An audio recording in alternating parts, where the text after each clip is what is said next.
और इनके लुच्चे लुफंगे जाके उसके साथ बैठकर प्रेस कॉन्फ्रेंस करके ताहिर हुसैन बेचारा विक्टिम है, बेचारा विक्टिम है, ये बोल रहे थे। एक सेकंड सुनिए, मुख्यमंत्री के घर पर ये गुंडे जाकर के ताहिर हुसैन की बात हो रही है, आप कहां आ रहे बीच में? ताहिर हुसैन अब कपिल मिश्रा बिरयानी स्वाभाविक है, ताहिर हुसैन बोलने दीजिए, हमारी बात हो रही है। खाला का बेटा जो है ताहिर हुसैन का। देखिए मैं इतना कहना 30 सेकंड बोले फिर आप बोलिएगा, आपका 1 मिनट है, बोलिए। देखिए ये हकीकत है कि मुसलमान वोट बैंक के लिए इनको अगर हिंदुओं का जमीर तक बेचना पड़े तो ये गिरवी रखेंगे जब तक आप जगेंगे नहीं, और सबका साथ सबका विकास सबके विश्वास में विश्वास नहीं रखेंगे ये देश आगे। ठीक है, मेरा एक पॉइंट है, मैं इस पर राय भी लेना चाहता हूं। इन्होंने कहा कांग्रेस की तरफ, इन्होंने कहा लुच्चे लफंगे, इन्होंने कहा लुच्चे लफंगे। माननीय मुख्यमंत्री लुच्चे लफंगे, सुनिए ऐसे लुच्चे लफंगे कम से कम 4000 बार बोल दिया है। हमारे मुख्यमंत्री अरविंद केजरीवाल जी के घर पे भाजपाई गुंडे वहां पर सबसे बड़ा लुच्चा लफंगा कौन है हिंदुस्तान का पता है ना? अध्यक्ष अब मेरे को जवाब देने दो। शीला दीक्षित को बांध के ले जाऊंगा, इनका प्रदेश 4 दिन में शीला दीक्षित को गिरफ्तार करूंगा। मेरे डायरी के अंदर शीला दीक्षित का सब कुछ है। लालू प्रसाद यादव सबसे बड़ा चोर था। फिर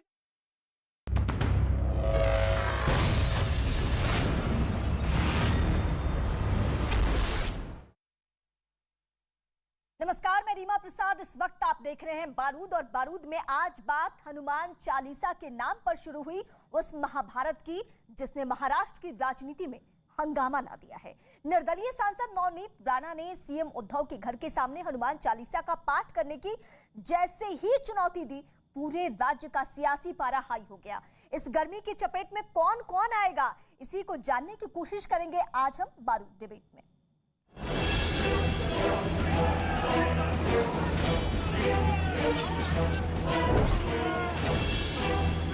शिवसेना को जो बाला साहेब ठाकरे के विचारों को भूल गई है, उनको गोवा जैसा सबक यहाँ के राम भक्त हनुमान भक्त सिखाएंगे।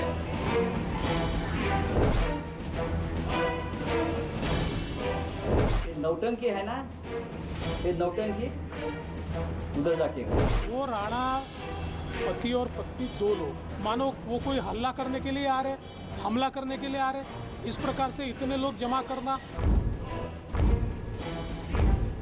आज की जो शिवसेना रहेगी वो गुंडों की शिवसेना रह गई है। हनुमान चालीसा तुला वाचायची आहे ना बाई, तू वाच ना घरात तुझ्या। इसको जो हैंडल किया जा रहा है ना, उसको बचकाने से ज्यादा कुछ नहीं कहा।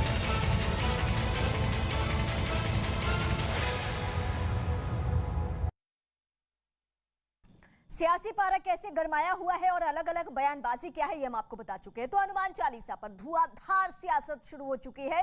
इस सियासत के साथ महाराष्ट्र के महाभारत में एक नया किरदार उभर कर सामने आया है। वो किरदार कौन है? उसका नाम है नवनीत राणा। बारूद में बड़ा सवाल यही है कि सांसद नवनीत राणा ने क्यों ठोकी है हनुमान चालीसा के मुद्दे पर ताल। ये सवाल सबसे ज्यादा अहम है और इस वक्त हम इसी का जवाब ढूंढने जा रहे हैं।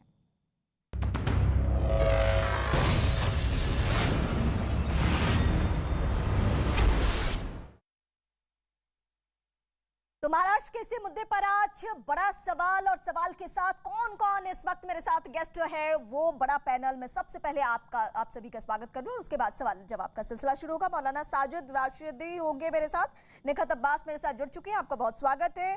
वागिश सारस्वत भी इस वक्त मेरे साथ है, आपका भी स्वागत है। आनंद दुबे शिवसेना पार्टी से मेरे साथ इस वक्त है, आपका भी स्वागत है। राजू पांडे बीजेपी से कुछ ही देर में मेरे साथ होंगे। सबसे पहले निखत अब्बास जो कि पॉलिटिकल एनालिस्ट है, मैं आपके पास आती हूँ।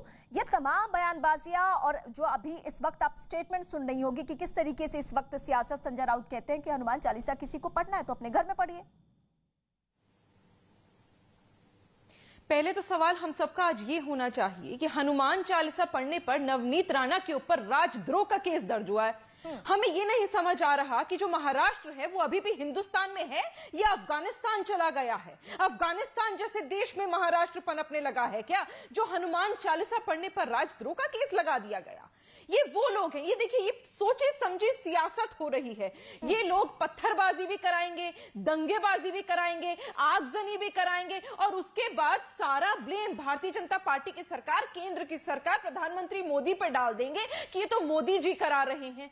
आज मैं ये जानना चाहती हूं कि अगर आप लोगों से अपना राज्य नहीं संभाला जाता तो आप लोग मुख्यमंत्री के पद से इस्तीफा क्यों नहीं दे देते हैं? ऐसी कौन सी बड़ी आफत आ गई है कि अगर सीएम आवास के बाहर हनुमान चालीसा पढ़ दी गई, राजद्रोह का केस दर्ज कर दिया गया। मैं ये जानना चाहती हूं, अगर हनुमान चालीसा पढ़ी गई है तो जो शिवसेना अपने आप को सबसे बड़ा हिंदुत्व मानती थी, गुणगान करती थी, आज उस हनुमान चालीसा पढ़ने पर तो आपको खुश होना चाहिए। आपके सर से लेकर पांव तक पतंगे आपको क्यों लग गए, ये जानना ये हम सभी के लिए बहुत जरूरी है। कुछ नहीं हो रहा है यहाँ पर, यहाँ पर एक ऐसी सियासत हो रही है उसी को नजर आगे बढ़ाती जो सोनिया गांधी और राहुल गांधी के शिवसेना के पास इसके बाद आऊंगी। निखत जी ने बहुत बड़ा पॉइंट इस वक्त उठाया है कि क्या हनुमान चालीसा पढ़ेंगे तो उसके सबक में मिलेगा राजद्रोह, लेकिन धाराएं कौन कौन सी लगी है इस वक्त जो बारूद के दर्शक हैं उनको जानना बहुत जरूरी है।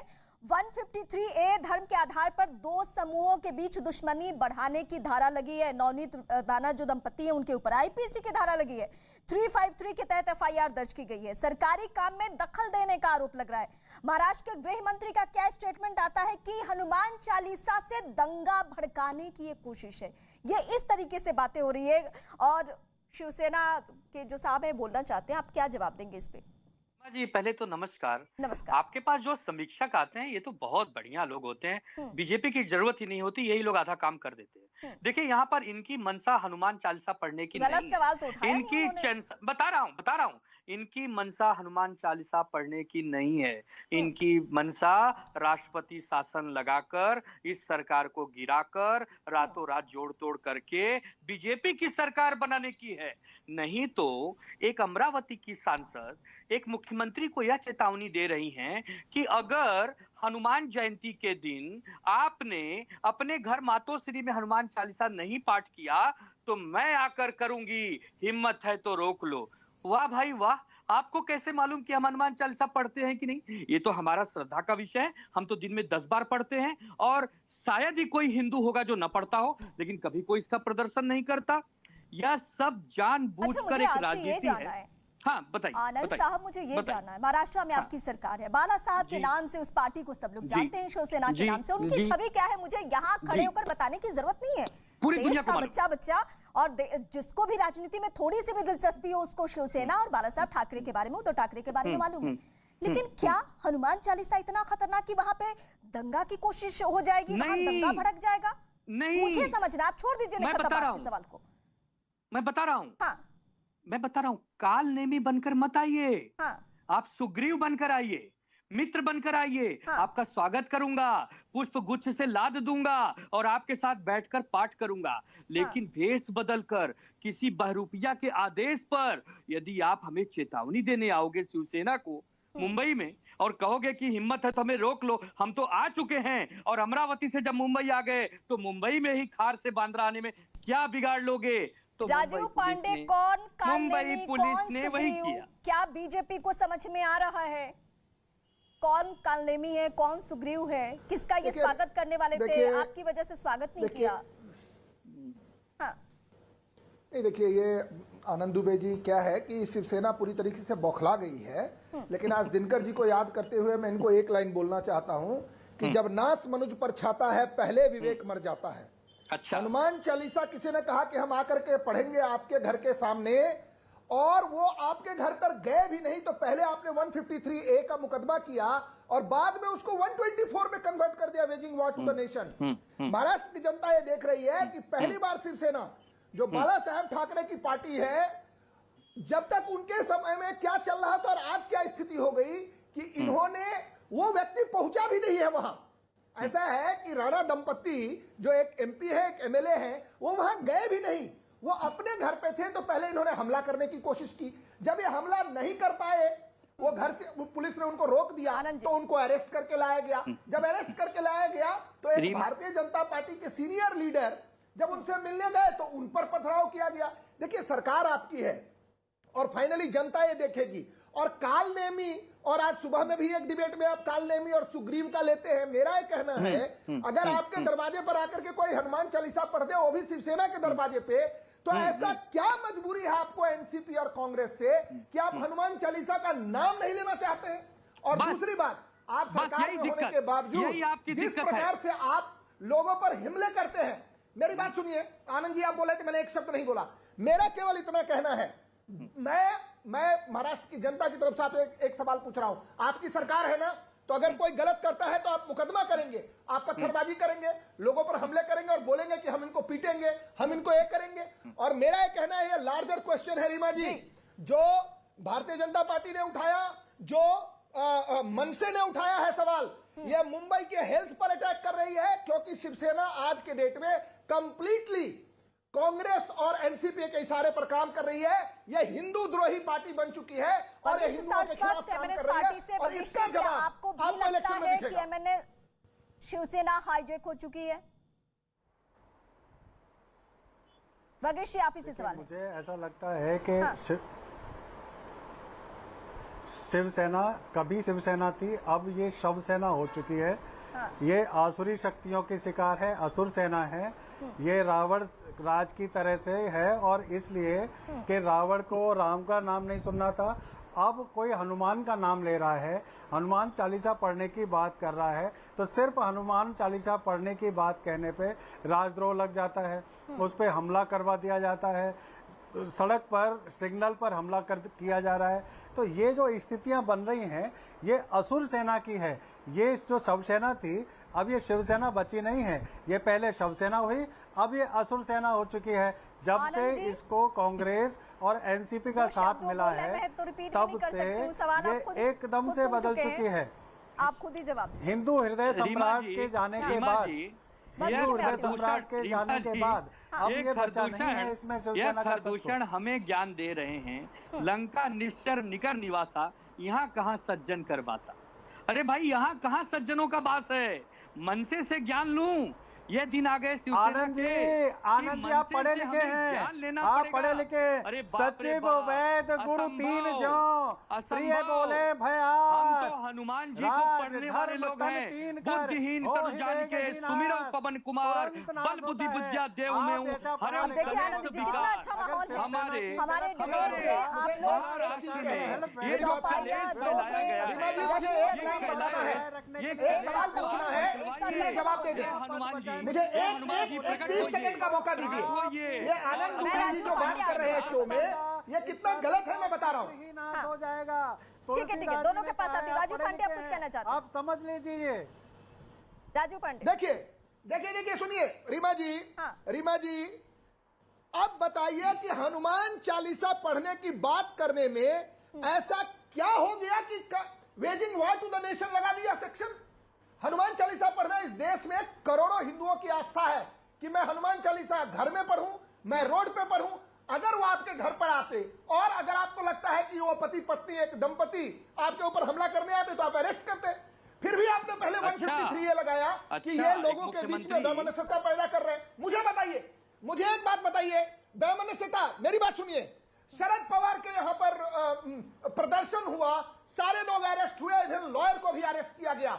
अभी नवनीत राणा और उसकी पत्नी, उनके पति के घर पर प्रदर्शन हुआ शिव सैनिकों के द्वारा, कितने लोगों की अरेस्टिंग हुई है? जवाब दे आनंद दुबे। मुझे दो सवाल मैं उठा रहा हूं। शरद पवार के लिए जी एक कानून है और जो क्या घर में लोग घुसे, दूसरा कानून उन्होंने कानून को अपने हाथों में लिया और कोर्ट ने अभी तक उनको जमानत नहीं दी थी, और अभी तक वो जो मेन वकील है उनको जमानत नहीं मिल रही है।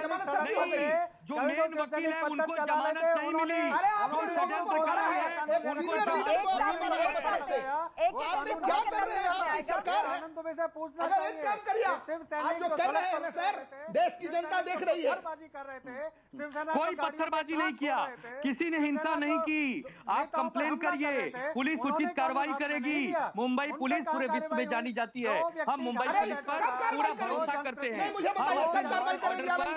विश्वास करते हैं। हमारे मुख्यमंत्री, हमारे गृह मंत्री, हमारे सभी मंत्री पूरी तरह जनता के लिए काम करते हैं। लेकिन आपके मन में जो पीड़ा है कि राष्ट्रपति शासन लगानी है, इस सरकार को गिरानी है, इस जन्म में असंभव है, चुनाव में आइए। शिवसेना किसके लिए काम कर रही है? आपकी सरकार, बाला साहब वाली शिवसेना नहीं बची। राजू पांडे, मैं आपके पास भी आती हूँ, एमएनएस के पास भी आती हूँ। आनंद पांडे, मुझे आपसे सवाल पूछना है शिवसेना से। पत्थर फेंक रहे हैं देश की निगाहें शिवसेना के सामने, शिवसेना के ऊपर लगे। एक आदमी जो आनंद दुबे, मुझे आपसे सवाल ये पूछना है, प्लीज एक बार मैं सवाल पूछ लूं, प्लीज आप लोग शांत हो जाइए। उन्होंने सिर्फ कहा कि हनुमान चालीसा पढ़ना है, जाके पढ़ा भी नहीं, और उसके बाद आपने राजद्रोह का ना मुकदमा सिर्फ हुआ बल्कि सलाखों के पीछे वो चले गए, जुडिशियल कस्टडी 14 दिनों की, और उसके बाद 29 तारीख को जमानत पे सुनवाई। इतना बड़ा क्राइम। अगर इस देश में कोई कह दे कि हम हनुमान चालीसा आपके घर पे आके पढ़ेंगे, छोड़िए मातोश्री को, छोड़िए, आपके घर में अगर कोई कह दे, जैसा कि बीजेपी का भी कहना था, जैसा कि मनसे का भी कहना है, निखत जी का भी कहना है, मतलब ये बहुत सिंपल सी बात है ना कि अगर आपके घर पे भी कोई कहते तो आप इतना नाराज हो जाएंगे। आप इतने वरिष्ठ पत्रकार हैं, मैंने पहले ही शुरुआत में कहा कि विनम्रता पूर्वक कहते तो हम तो दिल के दरवाजे खोल देते, लेकिन किसी के कहने पर केवल हमें चोट पहुंचाना चाहते हो। मुझे भी तो जानना है कि किस कालनेमी का जिक्र बार-बार आप कर रहे हैं। जो राष्ट्रपति शासन लगाना चाहते हैं, जो इस सरकार को अस्थिर करना चाहते हैं, जो यहाँ सद्भावना बिगाड़ना चाहते हैं और समाज में बैर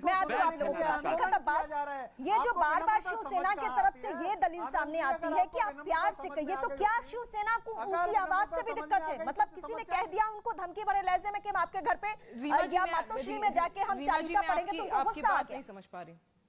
मेरा सवाल ये है, इनका बार-बार माफ कीजिएगा, इतना शोर आ रहा था पीछे से कि आपकी आवाज नहीं। ठीक है, मैं रिपीट करती हूँ क्वेश्चन। शिवसेना की तरफ से बार-बार दलीलें ये आ रही है, आनंद जी की तरफ से, कि अगर हमें धमकी भरे लहजे में कोई कहेगा कि हम चालीसा पढ़ेंगे तो हम तो यही करेंगे, लेकिन प्यार से कोई कहेगा तो हम तो फूलों से स्वागत करेंगे। तो शिवसेना को क्या आवाज भी पसंद नहीं है?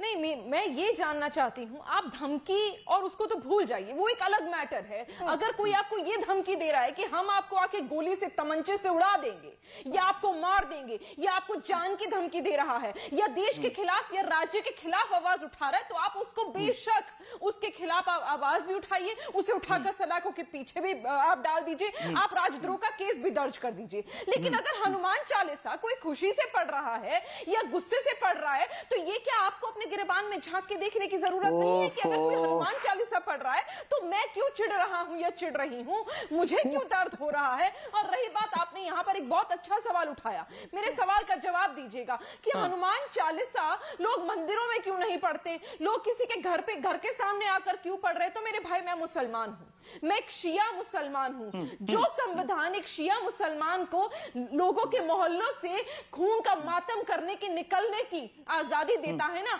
वही मेरे देश का संविधान हनुमान चालीसा सड़क पे पढ़ने का भी आजादी देता है। ये खूबसूरती है मेरे भारत की। इसीलिए मेरा पहला सवाल आपसे ये था कि क्या हुआ, महाराष्ट्र की सरकार अब हिंदुस्तान की रही है या अफगानियों की हो गई है, तालिबान के नक्शे कदम पर चल रही है? कि अगर किसी ने हनुमान चालीसा पढ़ दी तो आपको इतना दर्द और दुख हो गया कि आपने उठाकर राजद्रोह का केस कर दिया।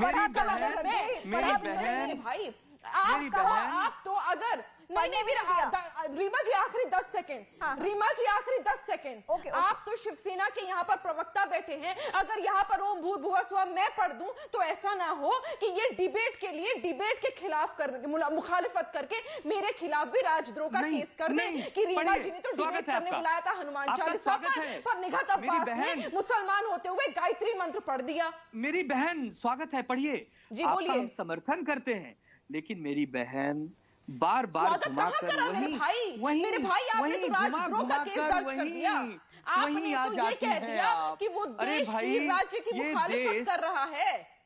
राजद्रोह का केस आप अपने घर में अपनी माताओं से, अपनी बहनों से, अपने बच्चों से, अपने दोस्तों से, अपने भाइयों से, अपने बंधुओं से पूछिए कि क्या हनुमान चालीसा पढ़कर किसी पर राजद्रोह का केस दर्ज हुआ है तो क्या वो जायज है? मेरे भाई, आपके घर वाले थुतकार देंगे इस बात को, मैं तो बहुत दूर की चीज हूं। शांत हो जाए। हम तो छत्रपति शिवाजी महाराज की भूमि से आते हैं, जिन्होंने कभी भी हिंदू मुसलमान में भेद नहीं किया। और लिखता उनकी सेना में मुसलमान भाई भी आप कुछ बोलते हैं और एक्शन आपके कुछ और होते हैं। बहन, सुनने का धीरज रखिए, सुनने का धीरज रखिए। तो ये तो और भाई, आपने सुनने का धीरज ही तो नहीं रखा। हनुमान चालीसा सुनने का धीरज आपने नहीं रखा। छत्रपति शिवाजी की धरती पे, सुनने का ही, छत्रपति शिवाजी की धरती पे हनुमान चालीसा पढ़ने के लिए सिर्फ बोल देने पे कोई सलाखों के पीछे चला जाता है, किसी को राजद्रोह का मुकदमा दर्ज किया जाता है। ये छत्रपति शिवाजी की धरती पे हो रहा है। रीमा जी, रीमा जी एक मिनट मुझे बोलने दीजिए, नहीं तो ऐसे फिर आप ही लोग बोलिए मैं सुनूं। कुछ कहना चाहती है? नहीं मैं आपकी नहीं आपने कहा सुनने का, आपने मुझे कहा कि सुनने का धीरज रखिए। वही तो बात है, हनुमान चालीसा सुनने का धीरज आप में नहीं है, लेकिन मैं यहाँ आपकी बात सुनने का धीरज रखूं। मुख्यमंत्री जो शिवसेना के हैं महाराष्ट्र के, उनमें हनुमान चालीसा सुनने का धीरज नहीं है,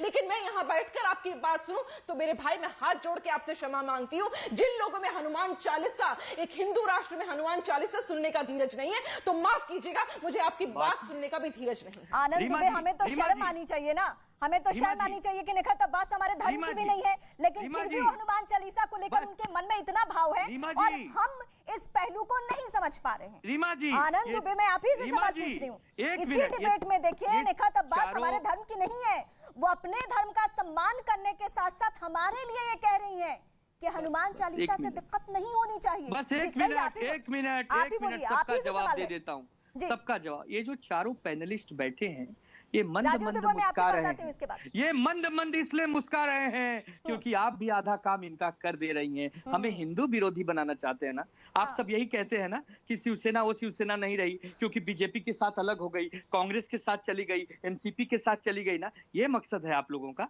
आप लोग ये चाहते हैं श्री गुरु चरण सरोज रज निज मन मुकुर सुधार वर्णव रघुबर विमल जस जो दायक फल चार। अरे भाई, हम लोग हनुमान चालीसा बचपन से पढ़ते आए हैं। अरे बचपन से पढ़ते आए हैं। कभी कभी तो परीक्षा देते देते पढ़ लेते थे, हनुमान जी हमें अच्छे नंबरों से पास करा देना। कभी कभी अच्छे कहीं नौकरी के लिए कोई यही तो बात है, ये परीक्षा में फेल हो गए आनंद जी, लेकिन परीक्षा में फेल हो गए। आपकी मनसा में आप फेल हो गए। आपको राष्ट्रपति शासन, आपको राष्ट्रपति शासन नहीं लगा पा रहे हैं, परीक्षा में पास हो गए। आप पास हो गए होते अगर आपने राणा फैमिली को बोला होता कि राणा फैमिली जी आप घर पर आइए, हम आपका स्वागत करते हैं, हम आपके साथ हनुमान चालीसा का पाठ करेंगे। हमारे पास वो भी मंत्री बन जाते, पर यही तो सब चाहते हो आज आपका चरित्र अलग हो गया होता, आज आपको हिंदुस्तान का मान लिया गया होता। आप हिंदू विरोधी हैं, आपने साबित कर दिया।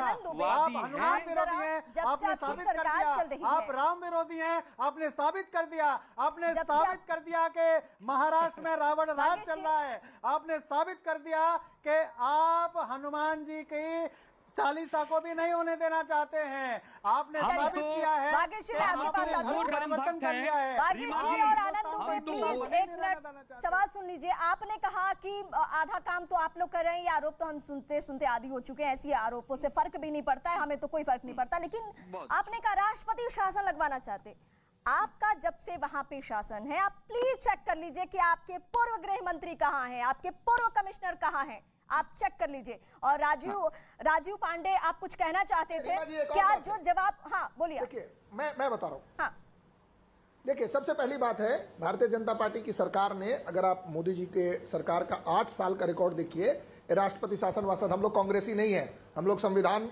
में विश्वास रखते हैं। इनके अपने commissioner of police, home minister, आजकल वो एक नवाब मलिक है, वो आजकल जेल में जा रहा है, उसके साथ आतंकवादियों के साथ साथ उस पर कितने चार्ज है मुझे नहीं, नवाब मलिक कह रहे, इनके गॉडफादर है आजकल।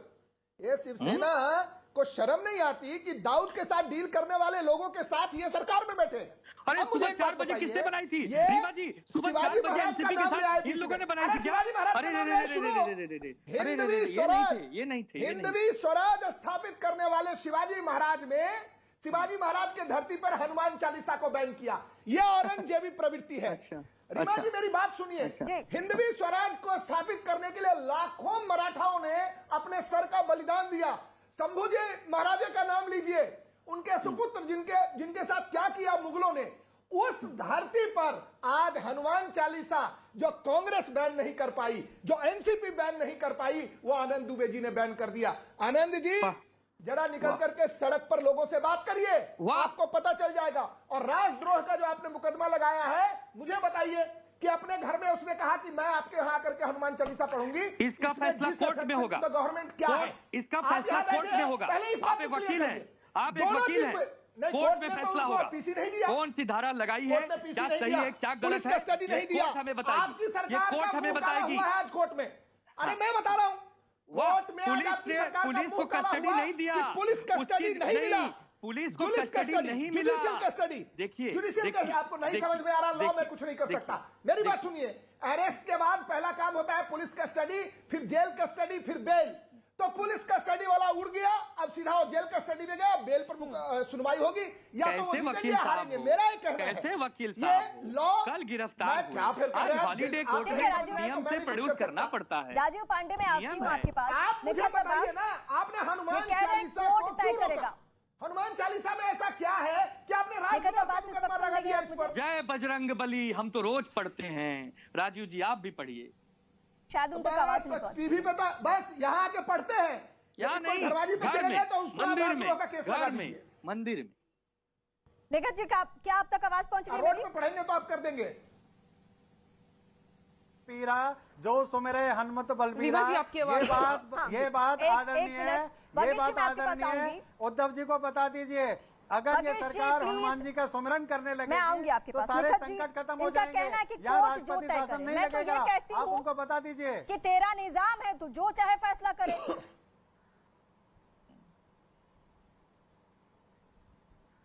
रीमा जी माफ करिएगा, इतना शोर है पीछे, कुछ समझ नहीं आ रहा है, क्योंकि हम लोग अलग अलग जगह पर बैठे हैं, अलग अलग लाइव व्यू के साथ बैठे हैं। मैं लोगों को रिपीट शायद कर रही हूँ, पैनलिस्ट को दरअसल समझ ही कोर्ट नहीं का आता हवाला है। दिया जा रहा है। अभी जो आनंद साहब है, आनंद दुबे, वो उनका शिवसेना की तरफ से कोर्ट का हवाला दिया जा रहा है कि कोर्ट सब कुछ तय करेगा। तो मैं तो ये कहती हूँ कि तेरा निजाम है, तू चाहे जो फैसला करे।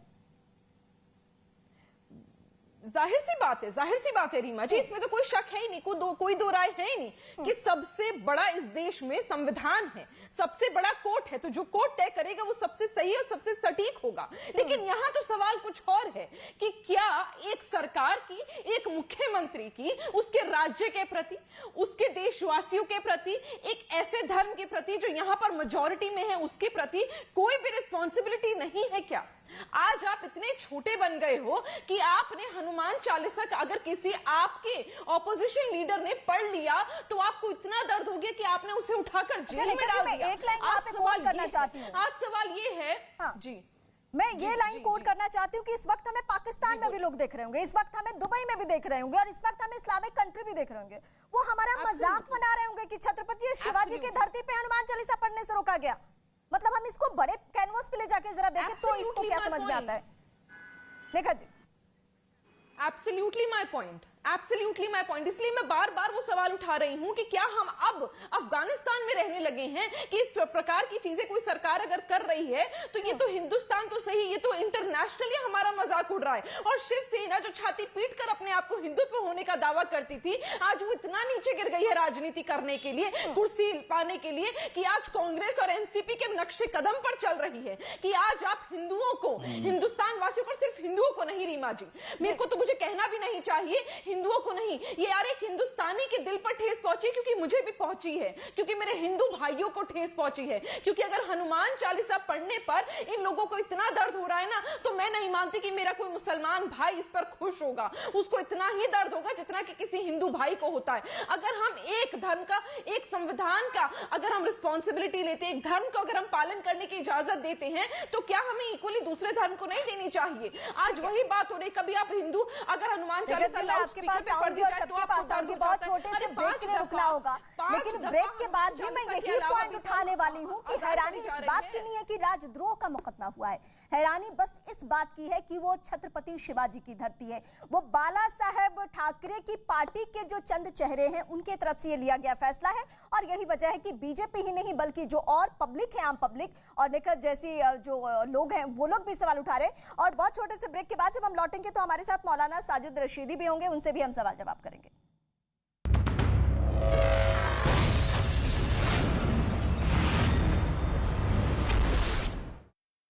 ईंधन सप्लाई किया जाता था, यानी त्वेर का रिसर्च सेंटर और ये केमिकल प्लांट एक दूसरे से जुड़े हुए थे, जो एक ही दिन में आग की चपेट में आ गए। और दोनों ही जगहों पर आग कैसे लगी, इसकी कोई वजह रूस की तरफ से अब तक नहीं बताई गई। ऐसे में यह आशंका जताई जा रही है कि रूस के इन दोनों अहम ठिकानों की तबाही के पीछे कहीं यूक्रेन तो नहीं, जिस पर रूस ने चुप्पी साधी हुई है। उधर रूस के ताबड़तोड़ हमलों के बावजूद खार्किव में यूक्रेन की सेना मोर्चे पर डटी हुई है। वहां कई इलाकों में पुतिन की फौज लगातार हमलावर है, जिसकी वजह से पिछले कुछ दिनों में कई लोगों की मौत भी हो चुकी है। लेकिन ये सारे हमले जेलेंस्की की सेना को झुकाने के लिए नाकाफी साबित हो रहे हैं और यूक्रेन भी रूसी सेना को करारा जवाब देने में कोई कसर नहीं छोड़ रहा। और सबूत के तौर पर उसने इसका एक वीडियो भी जारी किया, जिसमें उसके सैनिक एक ग्रैड मल्टीपल रॉकेट लॉन्चर को हमले के लिए तैयार करते दिखे, जिसके लिए पहले एक जवान ने रूसी सेना के ठिकानों पर निशाना साधकर रॉकेट लॉन्चर को लॉक किया। इसके बाद वहां मौजूद दूसरा जवान गाड़ी पर चढ़ा और फिर देखते ही देखते वहां रॉकेटों की बौछार शुरू हो गई। एक के बाद एक आग उगलते इन रॉकेटों ने आसमान को चीरते हुए अपने तय टारगेट की ओर उड़ान भरना शुरू कर दिया और काफी देर तक पूरे इलाके में उनकी तेज आवाज गूंजती रही। वहीं यूक्रेन ने जंग के बीच अपने सैनिकों के जश्न मनाने का वीडियो जारी किया। इस वीडियो में एक नहीं बल्कि कई शहरों की तस्वीरें दिखाई गईं, जहां यूक्रेन के सैनिक रूसी सेना को मुंह तोड़ जवाब देते नजर आए। और इसके साथ ही यूक्रेन के सैनिक जश्न मनाते भी दिखाई दिए। इस वीडियो में दिखा कि एक जगह यूक्रेन का झंडा गाड़ने के बाद उसके सैनिकों ने अपनी खुशी का इजहार किया। इसके बाद उसके कुछ सैनिक एक दूसरे इलाके में सड़क पर डांस करते नजर आए। वहीं कुछ ने तो बड़े बड़े हथियार अपने कंधों पर लेकर मस्ती भी की। यही नहीं, कुछ जगहों पर यूक्रेन के सैनिक बच्चों के पार्क में भी पहुंच गए, जहां उन्होंने झूलों का मजा लिया। जश्न की इन तस्वीरों के साथ ही ज़ेलेंस्की की सेना की ताकत भी इस वीडियो में दिखाई गई कि कैसे रूसी सैनिकों को मारा गया और कई जगहों पर उन्हें सरेंडर करने के लिए मजबूर भी किया गया। इस बीच यूक्रेन की सेना ने रूसी फौज पर मिसाइलों से कई हमले कर उसे भारी नुकसान पहुंचाने का दावा किया। हमले से जुड़ा एक वीडियो भी सामने आया, जिसमें एक सड़क पर कुछ टैंक आग की लपटों के बीच घिरे नजर आए। देखते ही देखते एक के बाद एक कई बड़े धमाके हुए। दावा है कि यूक्रेन की सेना ने आसमान से चुन चुनकर रूसी टैंकों को ध्वस्त किया। सड़क पर लगातार हो रहे धमाकों से पूरा इलाका थर्रा उठा। विस्फोट इतने जोरदार थे कि चंद मिनटों में पूरा आसमान धुएं से भर गया। सामने आई तस्वीरों में कुछ टैंक जंग के मैदान में आगे बढ़ते दिखाई दिए, लेकिन इससे पहले कि वो अपने प्लान में कामयाब हो पाते, एक मिसाइल गिरी और उनके परखचे उड़ गए। ड्रोन से ली गई तस्वीरों में जंगल के बीच जेड निशान वाले टैंकों का एक काफिला भी नजर आया, जिनमें कुछ टैंक जलते दिखे। यूक्रेन ने दावा किया कि उसके इस हमले से रूसी सेना को काफी नुकसान पहुंचा। उधर यूक्रेन ने दावा किया कि उसने रूस के बेलग्रेद शहर के एक गांव में पुतिन के टैंकों की कब्रगाह ढूंढ निकाली और अपने इस दावे को साबित करने के लिए यूक्रेन ने सबके सामने कुछ सैटेलाइट तस्वीरें भी पेश की, जिनके जरिए यह बताने की कोशिश की गई कि रूस के बेलग्रेद शहर के जिस गांव में तबाह हो चुके रूसी टैंक उसे मिले, वहां जंग से पहले कुछ नहीं हुआ करता था। यूक्रेन का दावा है कि उसके जासूसी ड्रोन ने इस जगह का पता लगाया, जिसके जरिए उसे यह पता लग सका कि दुश्मन का इस युद्ध में जबरदस्त नुकसान हुआ है। यूक्रेन ने खुद को दुनिया के सामने साबित करने के लिए 2 तस्वीरें सबके सामने रखी, जिनमें एक को उसने जंग से पहले की बताया और दूसरी तस्वीर को युद्ध छिड़ने के बाद 17 मार्च की। दोनों में फर्क ये दिखा कि पहली तस्वीर में गांव की जमीन का वो हिस्सा खाली दिखा, जबकि दूसरी में रूस की कई सैन्य गाड़ियां वहां खड़ी नजर आईं, और वो भी जर्जर हालत में। यूक्रेन ने दावा किया कि वहां रूस की फौज की जली हुई 57 गाड़ियां खड़ी हैं, जिनमें 17 टैंक हैं। वो भी जर्जर हालत में। यूक्रेन ने दावा किया कि वहां रूस की फौज की जली हुई 57 गाड़ियां खड़ी हैं, जिनमें 17 टैंक हैं। इसलिए उस जगह को यूक्रेन ने पुतिन के टैंकों की कब्रगाह बना दिया। कहा जा रहा है कि उनमें कई मार्च के आखिर में यूक्रेन के सुमे शहर में रूस के धावा बोलने के बाद लौटी हैं। यूक्रेन के खुफिया विभाग का कहना है कि रूसी सेना के वो टैंक वहां इसलिए खड़े किए गए क्योंकि वो अब पुतिन के काम के नहीं, उनकी अब मरम्मत नहीं हो सकती है और उन्हें फिर से जंग के मैदान में नहीं उतारा जा सकता है। वहीं मारियोपोल में जंग हारने के बाद यूक्रेन के जवान खार्किव में डट गए। पिछले 1.5 महीने में वहां रूसी सेना के हमलों ने पूरे शहर का नक्शा बदल कर रख दिया, लेकिन यूक्रेन के जवानों ने हिम्मत नहीं हारी और वो पुतिन की सेना को मुंहतोड़ जवाब देने के लिए मैदान में उतर गए। इस दौरान ये जवान वहां की एक बिल्डिंग में छिपे अपने दुश्मनों को खदेड़ने के लिए टैंक से गोलों की बारिश करते नजर आए। ऐसा कर उन्होंने इस सरकारी इमारत को आजाद करवा लिया। मगर वहां हुए हमलों से उस इमारत का हुलिया पूरी तरह बदला नजर आया। हालांकि बाहर से तो वो ठीक ठाक ही नजर आई, लेकिन जब यूक्रेन के सैनिक उसके अंदर पहुंचे तो उन्हें जगह जगह तबाही के निशान दिखे। ऐसे में इन जवानों को मलबे के ढेर से ही आगे बढ़ना पड़ा। बताया गया कि इस बिल्डिंग में कई सरकारी विभागों के दफ्तर हुआ करते थे, लेकिन पुतिन की सेना ने अपने ताबड़तोड़ हमलों से सब तहस नहस कर दिया। इतना ही नहीं, वहां कई गाड़ियां भी गोलाबारी से कबाड़ के ढेर में बदली दिखी। यूक्रेन युद्ध के बीच चीन के डबल गेम का पर्दाफाश हुआ है। एक और चीन इस जंग की शुरुआत से ही खुद को रूस के साथ खड़ा दिखाने की कोशिश कर रहा है। उसने यूक्रेन पर हमले का विरोध भी नहीं किया, लेकिन दूसरी ओर वो अपने फायदे के लिए यूक्रेन को रूस से लड़ाई के लिए ड्रोन भी सप्लाई कर रहा है, जिसका यूक्रेन की सेना ने पुतिन की सेना के खिलाफ जमकर इस्तेमाल भी किया। वहीं यूक्रेन ने चीन पर यही ड्रोन रूस को भी बेचने का आरोप लगा दिया। साथ ही चीन से रूस पर इन ड्रोन के इस्तेमाल पर रोक लगाने की मांग कर दी और यूक्रेन के इन आरोपों ने चीन के षड्यंत्र का भंडाफोड़ कर दिया। हालांकि चीन तो पहले ही रूस और यूक्रेन के बीच युद्ध को भांपकर पहले ही इससे फायदा लेने की कोशिश में जुट गया था, जिसके लिए उसने जंग की शुरुआत से ठीक पहले रूस के साथ गेहूं, गैस और कोयला खरीदने का करार कर लिया और युद्ध की वजह से इनकी कीमतों में उछाल के बाद उसने इनकी जमाखोरी शुरू कर दी ताकि बाद में इन्हें महंगे दामों पर बेचा जा सके। यही नहीं, चीन ने अपने गेम प्लान के तहत अपनी करेंसी युआन की तुलना में रूसी करेंसी रूबल की कीमत गिरने दी।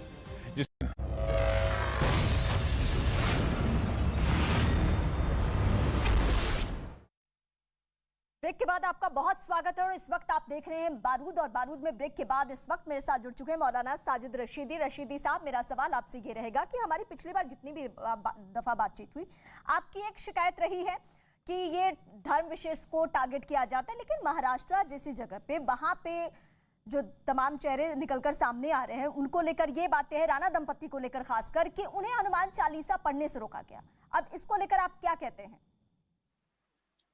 देखिए,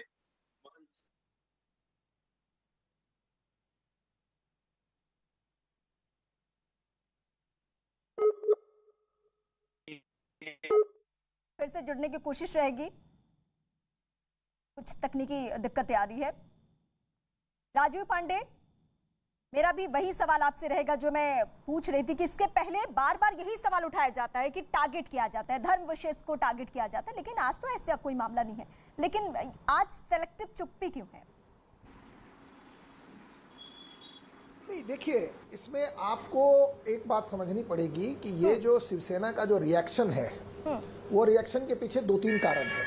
सबसे पहला कारण है, अगर आप महाराष्ट्र में जाकर के बिजली की समस्या के बारे में आप देखें, ये बिजली नहीं दे पा रहे हैं, 8-8 घंटे 10-10 घंटे की लोड शेडिंग हो रही है, बिजली की स्थिति है। अगर पानी की समस्या आप जाकर के देखें, पानी की ऐसा हाहाकार गांव में मचा हुआ है कि आप सोच नहीं सकते।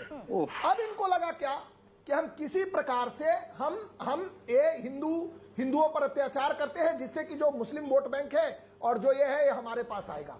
लेकिन मैं आनंद दुबे जी को बता देना चाहता हूं कि अभी चुनाव होंगे, आपको पता चलेगा कि जिनके लिए आप ये सब कर रहे हैं, जिनको खुश करने के लिए आप हनुमान चालीसा पर बैन लगाने की कोशिश कर रहे हैं, जो हनुमान चालीसा की बात करते हैं, उनके ऊपर आप 153A और 124A का मुकदमा कर रहे हैं, ये सब कोई आपको वोट देने वाले हैं नहीं।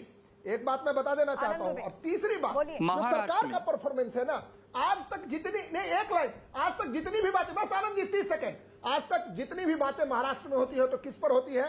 होम मिनिस्टर जेल में, नवाब मलिक जेल में, ये मिनिस्टर का ईडी अटैचमेंट, वो मिनिस्टर का ईडी अटैचमेंट। इसके सिवाय आप जरा न्यूज हेडलाइन निकाल करके आप देख लीजिए, आपको पता चलेगा। उसी को ठीक करने के लिए ये एक वोट बैंक जो समाजवादी पार्टी करती है यूपी में, जो आरजेडी करती है बिहार में, उसको करने की कोशिश है। और जब राज साहब ठाकरे ने और भारतीय जनता पार्टी ने एक मुद्दा उठाया जो मुंबई जैसे जगह पर मेंटल हेल्थ का इशू है, जो पॉल्यूशन का इशू है, नॉइज पॉल्यूशन का, तो कहते हैं बीजेपी वाले ने करवा दिया। इनके सपने में बीजेपी वाले आते हैं। जो कोई नवनीत राणा ने कुछ कर दिया, बीजेपी वाले ने करा दिया।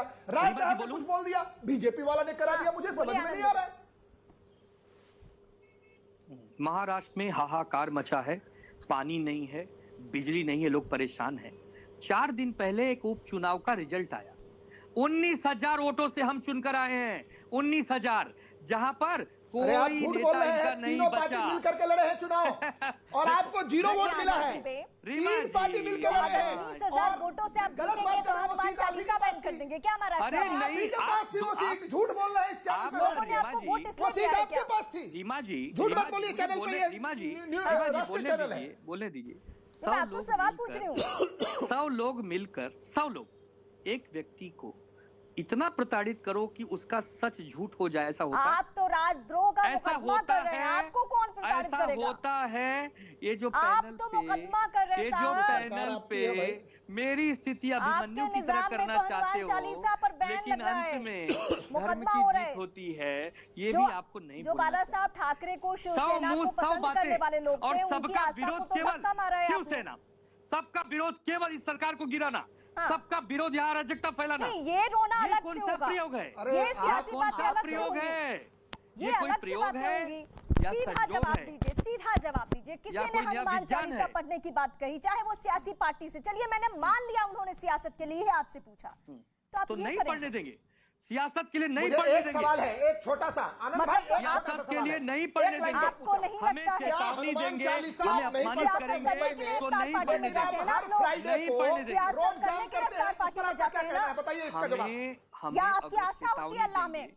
हमें नीचा दिखाने की कोशिश करेंगे तो मैं नहीं सिंपल एक सवाल पूछ हम रहा तो हूं। स्वयं हनुमान जी की चालीसा आराधना रोड पे करते नहीं पढ़ सकते हम हैं, तो रोज लेकिन करते हर फ्राइडे को मुंबई की सैकड़ों सड़कों को आप ब्लॉक कराते हैं, तब तो आप कुछ नहीं बोलते। हनुमान गुजरात चालीसा में- रोड पे पढ़ेंगे गुजरात तो में- राजद्रोह का गुजरात मुकदमा, में- और गुजरात में फ्राइडे क्या को होता है? गुजरात में शुक्रवार क्या को होता है? करो, रीमा करो जी, रोड इनसे पर पूछिए, चक्कर। इनसे पूछिए करो गुजरात में जय क्या बिहार। होता है? क्या लेकिन वो वहां सड़कों कुछ पे नहीं नहीं करेंगे आते? क्योंकि वो हमारा वोट बैंक अहमदाबाद है। में अरे नहीं ऐसे आते? नहीं चलेगा। अहमदाबाद में नहीं जनता आते देख तो रही है पूछिए। आपको, इतने बड़े जनता चैनल देख पे रही है। बैठकर, तो इतने बड़े चैनल पे बैठकर अहमदाबाद कैसी में बातें हनुमान कर चालीसा पर बढ़ने पर कोई राजद्रोह नहीं होता, राजद्रोह का केस नहीं होता हनुमान चालीसा अरे, पढ़ने अरे, पर। अरे, नहीं, आपने ऐसे एक नहीं नया चलेगा। ट्रेंड सेट ऐसे कर दिया नहीं आनंद दुबे जी। राष्ट्रपति हनुमान शासन चालीसा नहीं पढ़ो लगाने देंगे। और राष्ट्रपति अपने ऊपर शासन नहीं राजद्रोह लगेगा। का मुकदमा लो। राष्ट्रपति हनुमान शासन नहीं चालीसा लगेगा। पढ़ो, राजद्रोह का मुकदमा लो। अगर आप लोग आप बीमार हो नमाज जाएंगे। पढ़ो रोड पे तो आपको और वजीफा मिलेगा, और रीमा जी, ये वजीफा लोग दो, बीमार वजीफा हो दो जाएंगे। उनको और ये लोग रोड पे बीमार करो। हो जाएंगे। ये रोड वे कैप्चर करो। राष्ट्रपति शासन लगाना चाहते हैं, बीमार हो जाएंगे। निगत अब्बास, मैं आपके पास आना आप चाहती हूँ। सरकार चलाओ। मैं राजीव चाहता हूं पांडे, कि आपकी मैं आऊंगी सरकार आपके चले। पास। निगत अब्बास, मुझे आपसे सवाल ये पूछना है, ये जितनी दफा हम शिवसेना से जवाब लेंगे आज उनका यही कहना होगा कि हमारी सरकार गिराई जा रही है। तो क्या सरकार बचाने के लिए, अब तो मैं ये कहूंगी कि क्या सरकार बचाने के लिए शिवसेना की तरफ से स्टैंड लिया जा रहा है? क्योंकि उनकी सहयोगी पार्टी कौन है? एनसीपी है, कांग्रेस पार्टी। और कांग्रेस पार्टी एनसीपी का स्टैंड क्या रहता है? क्या ये हम सबसे छिपी हुई बात है? नेखा जी, ये तो ना जैसे कि जिद हो गई है और एक गेम हो गया है रीमा जी, कि देश में जहां भारतीय जनता पार्टी की जिस राज्य में सरकार नहीं होती है ना, और वहां पे अगर कुछ हो जाए तो इल्जाम भारतीय जनता पार्टी की सरकार पे लगा दिया जाता है। इसीलिए मैंने शुरुआत में कहा कि अगर आप लोगों से अपने राज्य, अपनी सरकार नहीं संभाली जाती है और कुछ भी हो जाए, आप लोगों को इसकी टोपी उसके सर करना है, तो आपके मुख्यमंत्री इस्तीफा क्यों नहीं दे देते हैं? सवाल तो आज यही है ना रीमा जी, कि अगर कोई तमंचा चला दे, अगर कोई दंगा करा दे, अगर कोई आगजनी कर दे, अगर कोई दंगे भड़का कर लोगों को पागल बना दे और यहाँ पर खून की नदियां बहा दे, तो आप लोग कह देते हैं भारतीय जनता पार्टी की सरकार कर रही है। अरे शिवसेना के मुख्यमंत्री, शिवसेना के प्रवक्ता जो ये बात है कर रहे हैं यहाँ पे, मैं आपसे पूछना चाहती हूँ आपकी जिम्मेदारी क्या है? कब आप जिम्मेदारी लेंगे? अरे भारतीय जनता पार्टी की सरकार यानी मोदी सरकार की तरह हनुमान चालीसा नहीं पढ़ना रखिए ना, मुख्यमंत्री इस्तीफा देना चाहिए। अगर देश में कुछ गलत हुआ था, अगर बॉर्डर पे कुछ गलत हुआ था, तो मोदी जी ने सीना ठोककर पाकिस्तान के अंदर घुसकर पाकिस्तानियों को सबक सिखाया था, उनके आतंकवादियों को सबक सिखाया था। ये हमारे देश की सेना बल ने करा था। क्यों? क्योंकि सरकार ने इच्छा शक्ति दिखाई थी। आपकी सरकार ना इच्छा शक्ति दिखाती है, ऊपर से उठा के लोगों को जेल में और डाल देती है। अगर आपके खिलाफ, आपके मुख्यमंत्री के खिलाफ कोई बात कर दे तो आपने कंगना रनौत का उठाकर ऑफिस तहस नहस कर दिया था। आज आप महिलाओं के घर पर पत्थरबाजी करवा रहे हैं, आप महिलाओं के घर के बाहर गुंडे भेज रहे हैं। अरे कैसे कैसे राज्य की सरकार चलाएंगे आप? वाई प्लस सुरक्षा चाहिए ना, वाई प्लस। यहाँ पर नहीं मेरे भाई नहीं, वाई प्लस सुरक्षा के लिए आपको पता था, आपने जाकर उस लड़की का ऑफिस तहस नहस करा दिया था। आज आपने किसी के खिलाफ राजद्रोह का केस दर्ज कर दिया।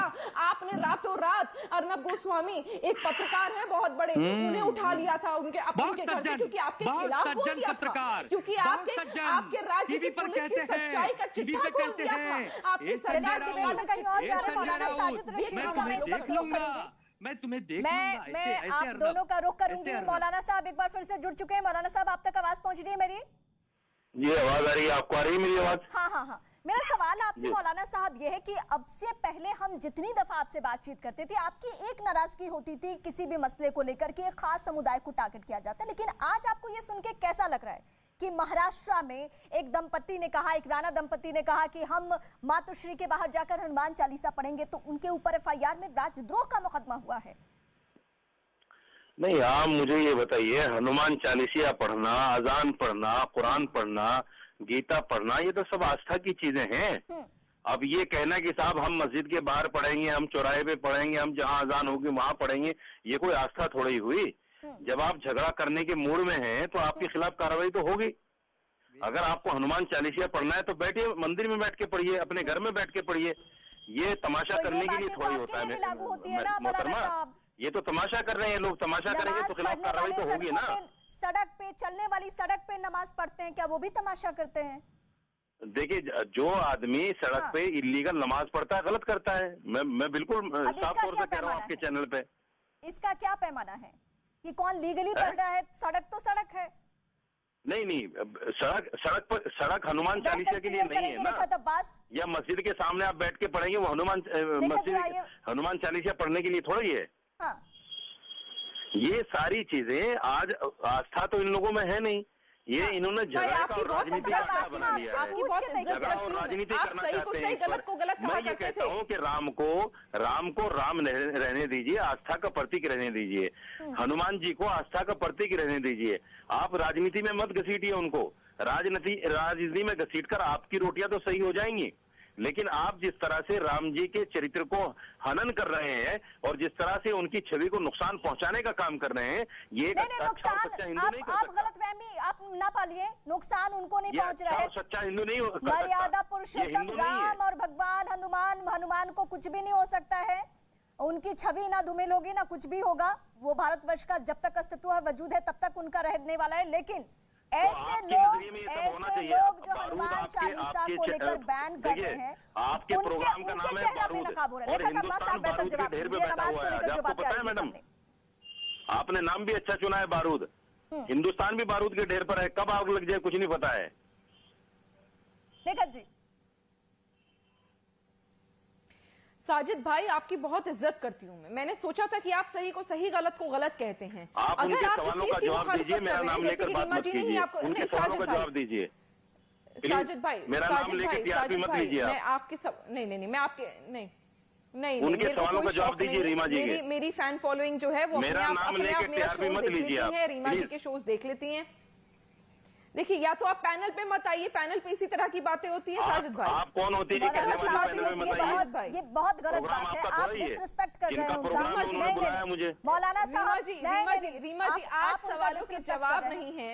हम चाहते हैं आपने नमाज की बात की, मौलाना साहब सुन लीजिए, पहले सुनने की क्षमता रखिए। अगर नमाज का जिक्र आपने किया है तो क्या आनंद दुबे और राजीव पांडे से मैं नमाज के बारे में समझूं या निखत अब्बास के पास जाऊं? नमाज के बारे में मुझे जानकारी है। मैंने जो कहा है आप मेरी बात को समझिए। कोई भी आदमी यहाँ चैनल पे बैठा हुआ मेरा नाम लेकर क्या मैं बात रख सकती हूँ अपनी? सवाल का जवाब दे सीधा। मशहूर व्यक्ति हैं भाई साजिद भाई, इतने फेमस नहीं है आपके आप मशहूर लेके मुझे टीआरपी मिलेगी। मेरा नाम क्यों ले रही है बार बार अगर मैं फेमस नहीं हूँ तो? आप सलमान खान नहीं है कि आपका नाम अगर मैं फेमस नहीं हूँ तो मेरा नाम बार बार क्यों ले रही है मोहतरमा? खैर ये बहस का मुद्दा नहीं, खैर ये बहस का मुद्दा नहीं। आदमी का नाम मत लीजिए जो फेमस नहीं है, नाम ले रही है बार बार। रीमा जी, बहस भटकाई जा रही है। मैं कुछ अपने पॉइंट्स रखना चाहती हूँ, मैं बेकार की बात यहाँ नहीं करना चाहती। धन्यवाद रीमा जी। अब आप मेरे सवाल अपने हवाले से इन जनाब से पूछ लीजिएगा जो जनाब इतनी देर से बहस को भटका रहे हैं। मैं नाम नहीं लेना चाहती। इन्होंने बड़ी महत्वपूर्ण बात कही कि आप हनुमान चालीसा मंदिरों में जाकर पढ़िए ना। बिल्कुल आपने पहले ही सवाल रख दिया इनके सामने कि जो लोग सड़कों को घेर कर वहां पर नमाजें पढ़ते हैं, क्या वो सही है? इन्होंने वो भी बात घुमा दी। चलिए कोई बात नहीं, आज हम एक बहुत पुराना मुद्दा फिर से उठा लेते हैं। जब आपने ये कह दिया कि हनुमान चालीसा जाकर मंदिरों में पढ़िए, तो मुझे ये बताइए कि सुबह 4:30 बजे जब लाउड स्पीकर पर नमाज अजान होती है तो क्यों ये जनाब ये नहीं सोचते कि शायद उस बगल के घर में, मस्जिद के बगल के घर में शायद कोई ऐसा व्यक्ति होगा, मुसलमान होगा या हिंदू होगा उससे फर्क नहीं है, कोई ऐसा व्यक्ति होगा जो ज़ईफ होगा, जिसकी तबीयत खराब होगी, जो शायद 1 घंटे पहले सोया होगा दवाई लेकर। तो क्या मैं उसे सुनने दूं कि यहाँ पर मैं अजान लाउड स्पीकर पर करूं? आप मुझे जवाब दीजिए साहब। इस्लाम में लाउड स्पीकर का बजाना कोई अनिवार्य नहीं है। जहां ऐसा होता है वो गलत होता है, आवाज को कम करना चाहिए। अगर किसी बीमार को आपने तो आवाज के खिलाफ आज तक आवाज उठाई नहीं। आपने आके कभी क्यों नहीं कहा कि ये गलत हो रहा है? बिल्कुल इस्लाम इसकी इजाजत नहीं देता। मैं आपके चैनल पे कह रहा हूँ और बड़ी जिम्मेदारी के साथ कह रहा हूँ। रीमा जी, वो कहावत है ना अंग्रेजी में, बड़ी वो कहावत है ना रीमा जी अंग्रेजी में, action speaks louder than words. नहीं तो मैं तो चाहती हूँ ना, मैं नाम पूछ लेती हूँ। Speaks louder than words. जी मैं नाम पूछ लेती हूँ, लोकेशन का नाम पूछ लेती हूँ। आपके आसपास जो मस्जिद है, क्या वहां से लाउड स्पीकर उठवाएंगे मौलाना साहब? जिम्मेदारी में आपका जानना चाहती हूँ। मैं जिस मस्जिद में इमाम हूँ उसमें लाउड स्पीकर है, लेकिन मस्जिद के अंदर आवाज रहती है, मस्जिद के बाहर भी आवाज नहीं जाती। आप आ जाइए पहाड़गंज में। हाँ, और उसके आसपास के लोगों, उसके आसपास जो मस्जिद है उसके बारे में कोई जिम्मेदारी? सारी मस्जिदों की जिम्मेदारी मेरी नहीं है मोहतरमा। मौलाना से बात करनी होगी। सारे हिंदुस्तान का मैं जिम्मेदार नहीं हूँ, मैं प्राइम मिनिस्टर नहीं हूँ। धर्म गुरु हैं, आपने तो कहा मेरी इतनी बड़ी पहचान है, मेरा नाम ही मत लो।